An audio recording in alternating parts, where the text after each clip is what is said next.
Hey there, it's Tash. Shockingly, it's me on my channel once again. But today I wanted to do the 2017 book challenge book tag. I was tagged to do this by Rowan at Robooks, whom I will link down below. Yeah, because it's already mid-January and I haven't filmed this tag video yet, so I gotta get on that. This was a tag created by Rowan herself, and basically there are 12 categories that you just have to meet and fill in. You may have noticed that there are 12 categories and there are 12 months in 2017, and that is not a coincidence, my friend, because you're supposed to just knock off a category every month or so and you'll be on track. So she created this to kind of widen the types of books that she read, and the people who get tagged in it obviously kind of get out of their reading comfort zone. Mine is definitely out of my comfort zone, and I can tell you right here, right now, I am going to fail this challenge. And the books that I list are not going to be the books that I read, but I will give it a go. I will give it a go. Alright, so category number 1 is 2 books, a fiction and non-fiction pair. So you're supposed to get 2 books that at least vaguely relate to each other, and even if I say they vaguely relate to each other, the books that I picked are really pushing it. They're really pushing it.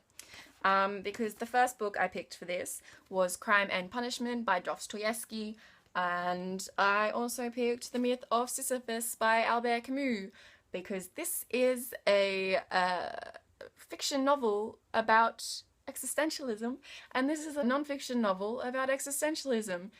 So that's their link. That's it. They have nothing else in common. They're literally not even about the same like branch of existentialism. But I've already started reading Crime and Punishment, and I want to finish it. Like, God damn it, I need to finish it. I'm like 300 pages in, and I've also already started this, and I need to finish it, and I just want to read them. So they're on the list because I'm trying to pick books for my TBR, because, you know, that's why TBRs are there, to be read. The second category type thing is a book that involves politics. And I was thinking for this that I would pick The Republic by Plato, because I am halfway through it, but then I remembered that I actually hate Plato, and if I saw him walking down the street, I would fight him. So instead, I am going to try to read The Communist Manifesto, because it's a tiny book. Literally, it's had a massive influence on the world and literature, and I still haven't read it. I've read like half of it, and I need the extra incentive to just read it. Just read it.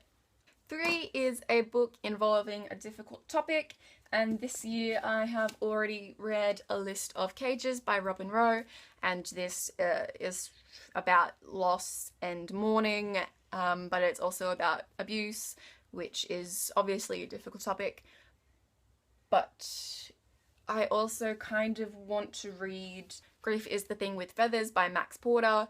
So if I'm feeling ambitious, I will give this a go, because this obviously is about grief. It's in the title. 4 is a banned book, and for this I was thinking about reading Animal Farm by George Orwell, because I still haven't read it somehow for some reason, and it's a tiny book. This is like exactly the same issue I have with the Communist Manifesto.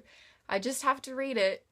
I just have to read it. 5 is a play or an epic, and this year I have already read, where is it? It's gone. Samuel Beckett's Waiting for Godot, which is a play, but I also kind of want to read Sophocles' The Theban Plays. So if I'm feeling ambitious, I will chug along through this. 6 is a book that is more than 800 pages, and I can tell you, again, right here, right now, I'm not going to finish this book in 2017, because I have chosen Tolstoy, and it is like 1,388 pages long, and I'm only 100 pages in. But I want to get a chunk out of it, because I really like Natasha Pierre and the Great Comet of 1812. I admit it. That's why I picked up this book. I'm shallow enough to admit it. 7 is a book that is published in your birth year, and I was born in 1997, and the math for that is relatively straightforward if you want to know how old I am. I'm 20 this year. I am so old, death comes for us all. I picked Memoirs of a Geisha, and there's lots of drama around this book because I'm pretty sure that Arthur Golden is a white male, so lots of people are like, should he have written this book? Did he, have the right to write this book? And on this topic, I actually recently listened to a podcast about, do authors have the duty to write about groups that they are not parts of? And it was by The Minefield, and you should please listen to The Minefield. I love The Minefield. It has Waleed Ali in it. I just love Waleed. 8 is a biography / autobiography / memoir, and I can't find, there it is. And I picked The Pony Party by Loni M. Stechnik, aka the unauthorized biography of Lemony Snicket. And you may be thinking, wait a second, Lemony Snicket is not a real person, it's just a pseudonym, and you would be right, this is actually fiction. But the only other biography / autobiography that I own that I have not read is this behemoth, and I don't want to make this challenge harder than it already is. So we'll go, just allow me that one little slide. 9 is a classic, and I want to read Charlotte Bronte's Jane Eyre because this, I feel like I should have already read this by now. So get on with it, Tash. Get on with it. 10 is a book that intimidates you, and for this I picked To the Lighthouse by Virginia Woolf because I have not read any of her before, and from what I know, she has a very stream of consciousness writing style, which I am not a fan of generally, but I will give it a go. I'll give it a go. This tag is about getting outside of your comfort zone. 11 is a non-fiction psychology / sociology book, and for this, in a stunning turn of events, I picked a philosophy book, and it's kind of both sociology and psychology, so we'll let it in. And that is The History of Sexuality by Foucault. Because Foucault, what a loose cannon.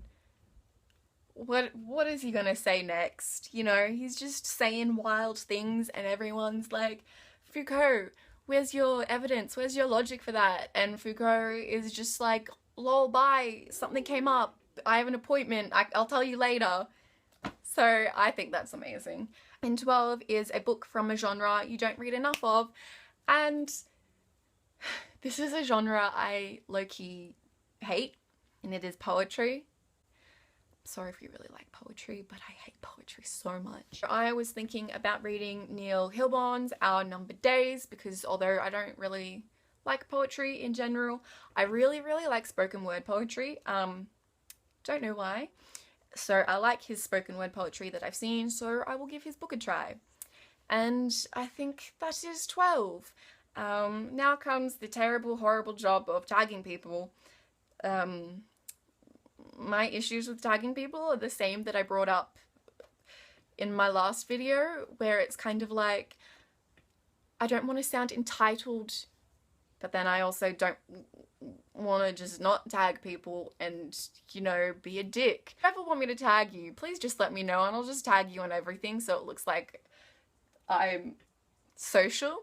But if they watch this, I think Emily from Possibly Literate is really good at reading widely, so I think she'd have no problem with this challenge. So if you want to give that a go, Emily, then here's your go ahead. And also Brittany from Brittany Reads also does a good job at reading from different genres. And that's the end of the video. I think I've spoken all the speaking bits that I was meant to speak. Alright, bye.